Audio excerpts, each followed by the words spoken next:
Hi, this is Duff, WA7BFN, and welcome to This Week at LICW. A look at what's new, noteworthy, and happening in the LICW Club. Episode number 3 for July 2023.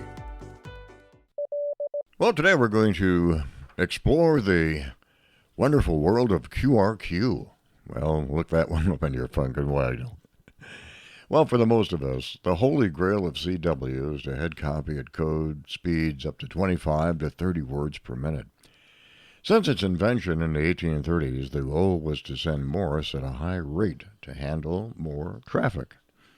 QRQ progressed over the decades from 20 words per minute in the 1850s to 60 words per minute, set by none other than Thomas Edison in 1895. Over the next few decades, high-speed telegraphy has played a major part in our communication efforts. The current high-speed Morse code record is a staggering 230 words per minute. Oof. This fascination with high-speed Morse code continues today. LICW is fortunate to have among its ranks and instructors, students alike, who share this high-speed effort. Well, Mr. QRQ, as he's known, Terry WB0JRH, conducts a class with students achieving incredible levels of code proficiency. So some of these speeds are up to, 40 words per minute? Some of them are at 50 plus. Oh, wow, that's totally there are amazing. 3 of them at 50, and with proficiency. Wow, that is, and they're getting how much of that do they understand at 50? Are they getting 100%? Well, the ones that are there are probably 80%, but there's others that try to dabble at that speed, and they're more like maybe 40%. Wow, that is absolutely incredible. Yeah. Question, how did you learn the code at this higher speed? What's your background on that?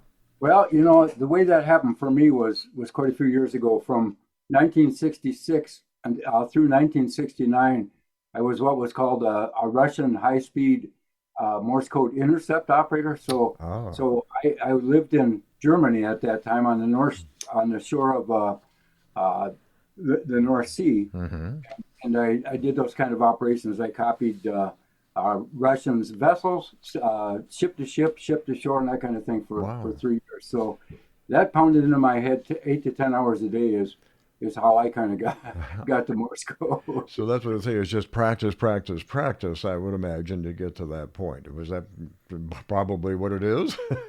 Yeah, there is. But I went to a school, a cryptographic school, because I was part of a cryptographic team. And for 6 or 7 months, all I did was Morse code. So I went into that school without any knowledge of Morse code, and I came out probably 25 words a minute. Yeah. And then over in Germany, we were at times closer to 50 words per minute. Sure. Wow. Russians are known to send fast. I listen to 35 to 40, and I'm going, what?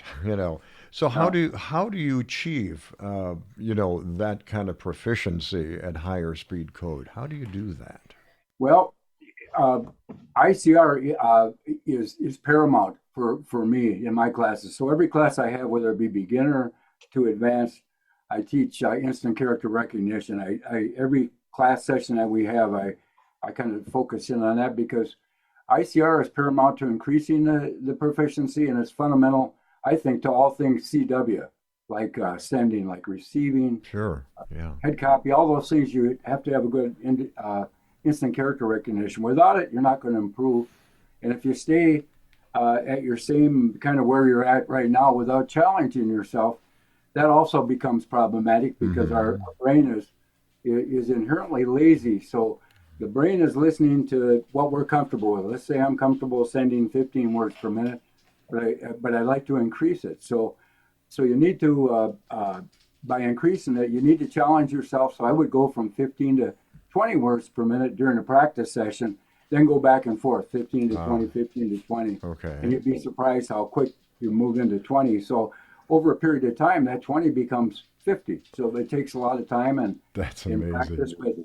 But instant character recognition is what we need to do to get our brain to connect with higher speeds. I think I'm pretty good at instant character recognition at 35, but I can never do the beyond that. It seems like I've reached a threshold here, which is kind of like stopping me. So If you're at that point, what would you suggest to move beyond to that? Well, I would suggest you continue with this, getting out of your comfort zone, back and forth. There are some good software programs like Ninja programs and all that kind of thing, but there's nothing like with your speed at 35 words per minute, nothing like getting on the air. So I would say the best thing you could do is get on the air and listen to other operators on the air at maybe 5 words per minute higher than what you're used to, and approach it from that impact. Do you have any idea what the fastest Morse code record and speed would be?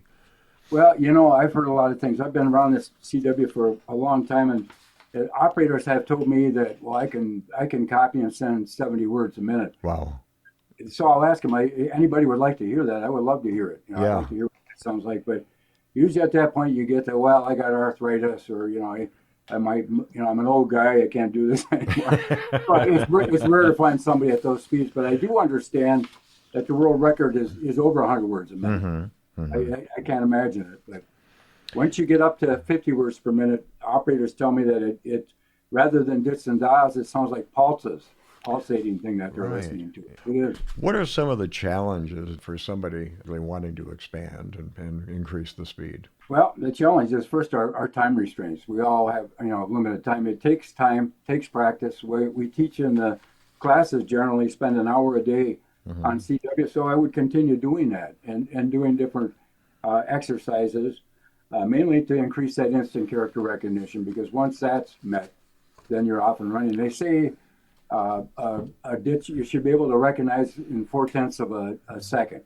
So probably a couple characters a second. That's not easy for somebody. That's the kind of the goal that you're going for. Right. Yeah. And keep track of where you're at and to move forward. I want to mention too about what Jenna said. She taught me something. I've had difficulty with long words, HeadCopy, and this phonetics breaks them down like administration. Let's use that for an example. Administration, 5 syllables, rather than approaching it from one whole thing. Break it down, and it's worked for me. It's been a good.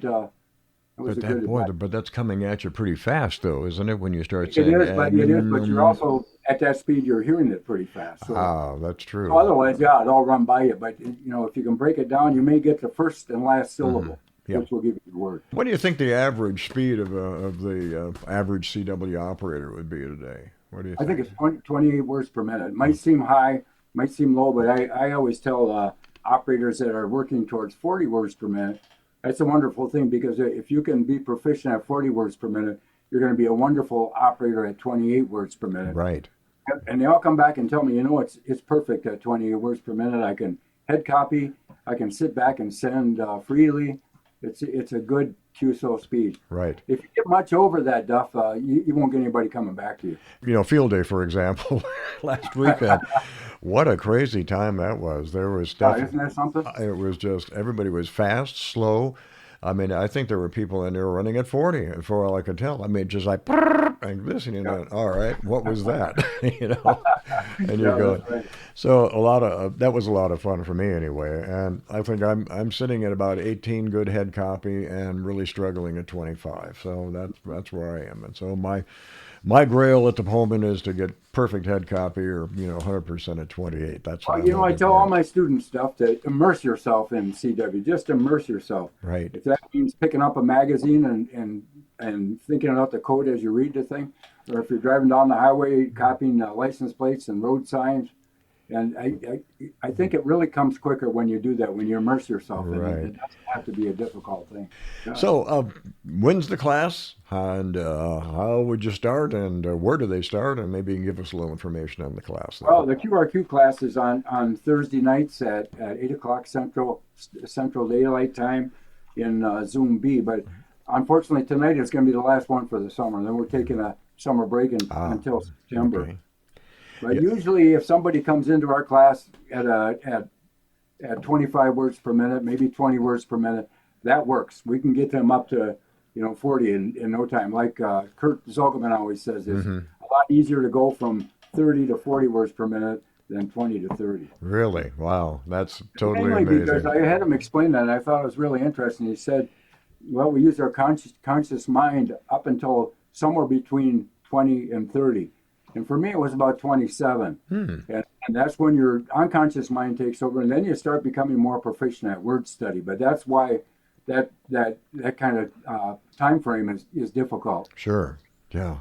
Well, thank you very much for taking time to talk with us today, Terry. And good luck with that. When are you going to start the class again? Do you think it'll start this fall, or when do you think? Yeah, September, first Thursday in September. In September. All right. I'm looking forward to it. And Great. what's when? Thanks, Terry. Appreciate Thank it. you, Chuck. Yeah, have a great day. 73s.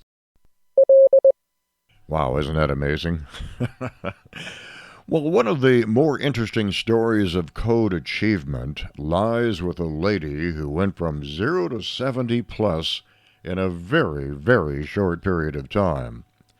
Jenna N4JEH's HeadCopy class is a testament to what you can do if you put your mind to it.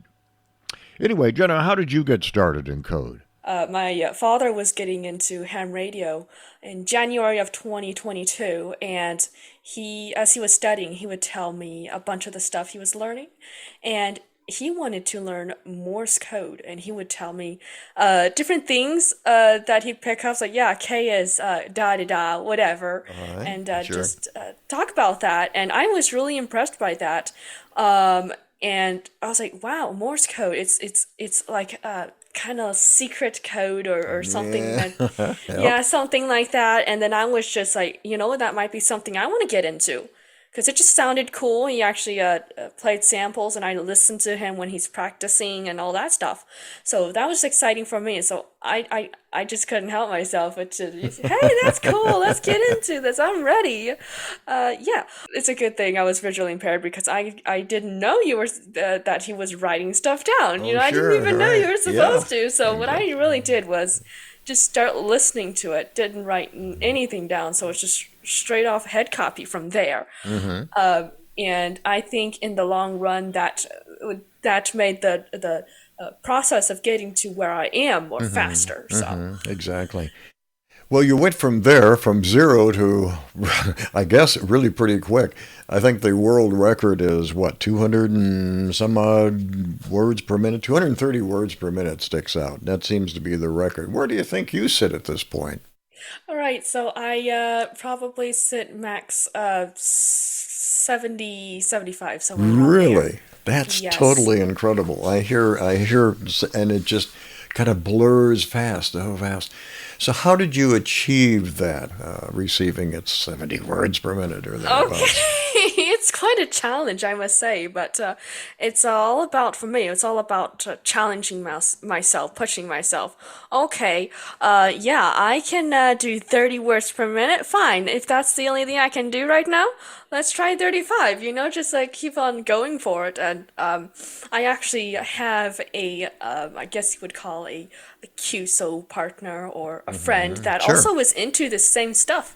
Gunner, his call sign Kilo 7 Delta Echo Union, and we would just go nuts on air because even though we could just barely make it 30 words per minute at one time, we're like, hey, I wonder how fast we can go. And that was the main thing for us. Is like, how fast can you go? I don't care if our sending or our copying is just down the drain. I just simply don't care. Just get on air and just do it, Exactly. Mess up, all that kinds of stuff.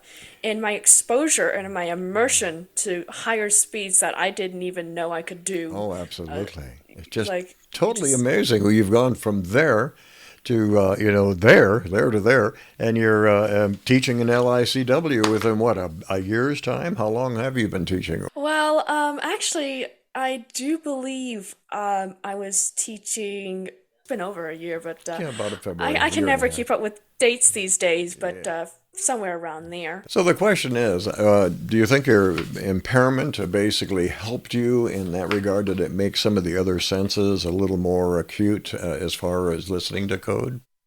Yes, for sure, because in Morse code you just literally listen, and I listen all the time, and so because most of the time we are just so focused on seeing things and then putting all our sense into seeing. But for me, it was hearing, and you listen to Morse code by hearing. Right. That's a lot of people recommend closing your eyes while you're trying to copy.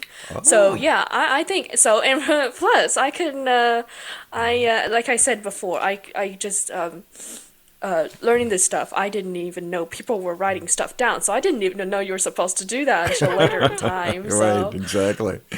So is it instant character recognition or is it instant word recognition that you use, or is it a combination of everything? It's a bit of a combination of both.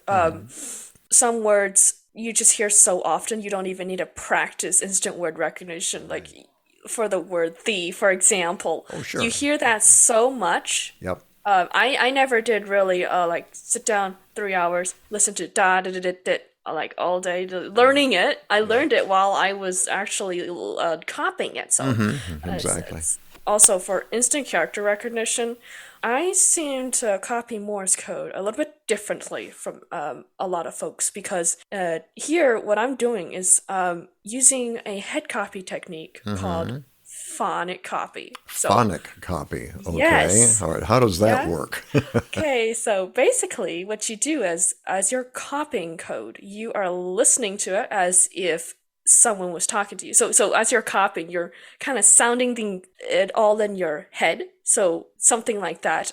So it sounds like a conversation, as if someone was talking to me. Okay. All right. And we seem to be very effective at that nowadays because we do it just basically every day. And wow, it's just amazing. And I could put it in this way: it's almost like reading for me. Sure. Like when you're reading, you're not picking out the individual. Is it THE and then it's like the word. HO? Yeah, it's you're the hearing. words and themselves, and you're just reading it, and then. Sure. Yes, it's kind of like reading, but Morse code wise. You listen to it and then you just convert it almost instantly That's to amazing. language. That's Copy Morse totally code like amazing. you're talking. Yeah. What would you suggest to somebody who would like to increase speed? What would you say? I would definitely say challenge yourself. Challenge yourself because you gotta hang around a speed that you're comfortable with, and you want to go faster. You won't be able to go faster if you just hang around that speed. Just like step it up. Just go to the impossible because that's what I've done, and you kind of expose yourself to a world of really higher speed, and then you just start slowly getting used to that speed. It's insane. Yeah. So challenging yourself would definitely be one. And head copying, seriously, head copying would definitely make it easier because if you're writing things down and trying to go faster, it's eventually your hand is not going to be able to Right. catch up. Exactly. And so I would suggest Okay. challenge yourself, push yourself, Right. set your paddle at 30 words per minute and just have fun. That's another thing, having fun. It just makes things, more enjoyable when you're doing crazy stuff like I Yeah, did exactly. and still do. So there you go. All right, and you've got to currently have a class going, which is at what time and where? I teach for Long Island. It's a head copy class, and we get on every Thursday at 6 p.m. Central, 6 p.m. Central time. So that'll be 7 Eastern. 4 o'clock. UTC. Yeah, 4 o'clock Yeah, Pacific time, something like that. Yeah. Yeah, something like that. Is I just send a bunch of stuff, and what I like about my class is throughout the whole thing, what I'm doing is I'm sneaking up the speed, kind of being sneaky because Okay. without telling people, and so that is the only way I could truly think of to kind of make people copy faster than they really think they are, and just unlock that power of. I've been going 20 words per minute, and she just went, and I go 25, and they can still copy that stuff, and when they hear the result of it, I did not know I could copy that speed. It's just exactly. that kind of thing. So that's the time right there. Thursdays, 6 p.m. Central, 7 Eastern, and 4 Pacific. You take care. We'll see you Thursday. Thank you so much. You bet. Well, isn't that amazing? Wow, just an incredible achievement, that's for sure. Well, another great resource in our quest for the Holy Grail of QRQ is Quentin, K7DRQ, and the NV1U Memorial Class. I remember when we first started out, it was it was nothing more than jokes, a lot of this and a lot of that, and the speed certainly wasn't there, but it was fun. And then, of Hmm. course, you made your appearance, and things started to evolve into something that I think is really worthwhile to a lot of us, anyway. So, what's your thoughts on the whole thing? And V1U started, it wasn't called NV1U, it was run by Tom in V1U. And when I first started with that class, I was struggling at 10 words a minute. Mm, Uh, it was a great class with a lot of jokes, a lot of humor, and Tom really encouraged everyone to come and send their own little joke. right. And so we were exposed to a lot of different fists, and it was a very real world class for me because you got exposed to a lot of different content. Sure. Sadly, Tom passed away, and Tim and I started running that class.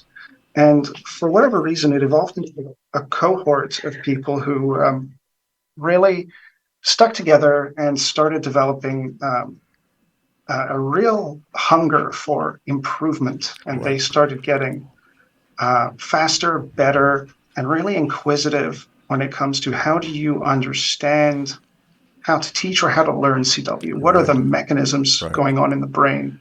And what's how do we learn this?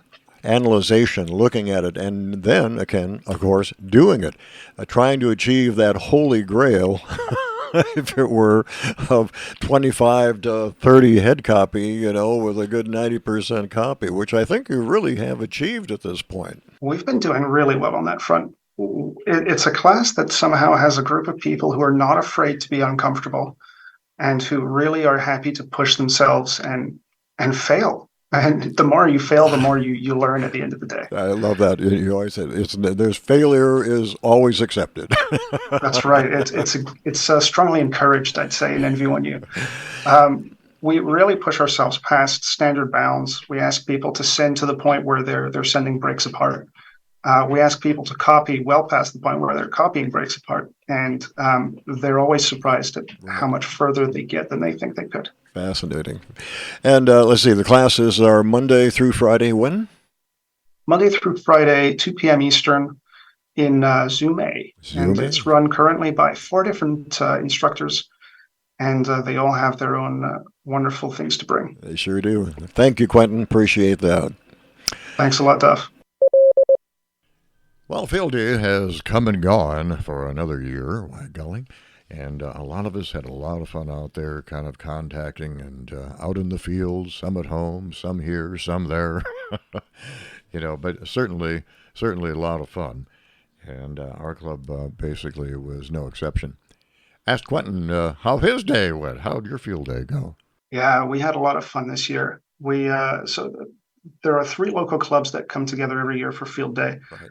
And every year we come to the field, we set up these 35-foot aluminum masts, and we get a string of dipoles or links or G5 RVs, whatever we have.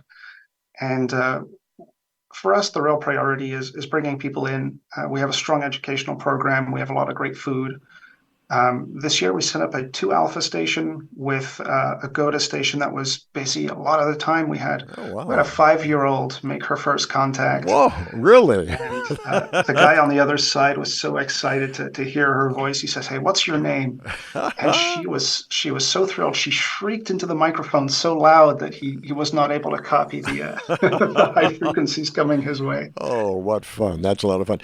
And you were mentioning that you had a class going for building, what, a code practice oscillator, or was that something you passed out, or what was going on with that? Yeah, last year I gave a class on Intro to CW, and this year we wanted to give people a bit more of a hands-on. So one of my friends, K7MCK, ran a class for it took about 3 hours, and they were building code practice oscillators from the 555 timing chip. Oh, good. And at the end, people walked off with their little breadboards and their perf boards and their oscillators, And away they went. and Yeah. and one guy walked away, and he bashed the little button, and he said, "Da da da da," Duff. There you go. Oh, great. Sounds like they had a lot of fun. I know I did too. I got my grandson involved a little more into ham radio over there. He was doing the logging, I'm doing the talking, and it was a lot of fun at that point. So lots of fun. Perfect. Thanks for visiting, Quentin. Appreciate that. And we'll look forward to your appearance again here shortly, I'm sure, in NV1U. Okay. Thanks a lot, Duff. Great to chat with you. Safe travels. Thank you, Duff. By the way, if you'd like the instructions and schematics on the Code Practice Oscillator that Quentin was talking about, I do have those available for you from Quentin, and I'd be happy to provide same. Just drop me a note here at wa7bfn@msn.com. This Week in LICW is produced by the Informational Services of the Long Island CW Club. Questions, comments can be made to wa7bfn@msn.com. Till next time, this is Duff, WA7BFN 73's